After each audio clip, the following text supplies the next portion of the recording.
नमस्कार, मी दिशांत धनोडे, दीपदिवा फाउंडेशन संस्थापक अध्यक्ष.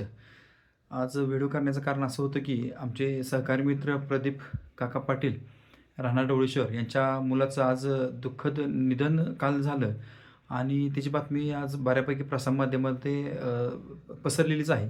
ही घटना अतिशय दुःखद होती. परिस्थिती हाताबाहेर गेल्यामुळं त्या मुलानं कदाचित हे पाऊल उचललं असेल. पण या मुलाला आत्महत्या करण्यासाठी प्रवृत्त करणाऱ्या वृत्तीला कुठेतरी ठेचून काढलं पाहिजे आणि त्या मुलाला न्याय मिळाला पाहिजे. यासाठी मी प्रशासनाला हात जोडून विनंती करतो, कृपया जेवढ्या लवकर होईल तेवढ्या लवकर या मुलाला न्याय मिळवण्यासाठी जो काही लढा असेल, जे काही प्रोसेस असेल ते करून पटदिशी त्या लोकांना, जे दोषी आहेत त्या लोकांना पटदिशी यामध्ये शिक्षा झाली पाहिजे आणि त्या मुलाला न्याय मिळाला पाहिजे व त्याच्या आत्म्यास शांती मिळाली पाहिजे. यासाठी सर्वतोपरी लागणारी मदत, प्रयत्न आमच्यामार्फत असतील आणि सर्वांच्या मार्फत जे असतील सगळ्यांनी या ठिकाणी एकजुटीने उभा राहूया ही विनंती करतो. पुन्हा एकदा मी त्या प्रदीप काकांच्या कुटुंबाच्या सोबत आहे आणि देव करू त्यांना यातून सावरण्याची एनर्जी देऊ. एवढेच बोलतो. धन्यवाद.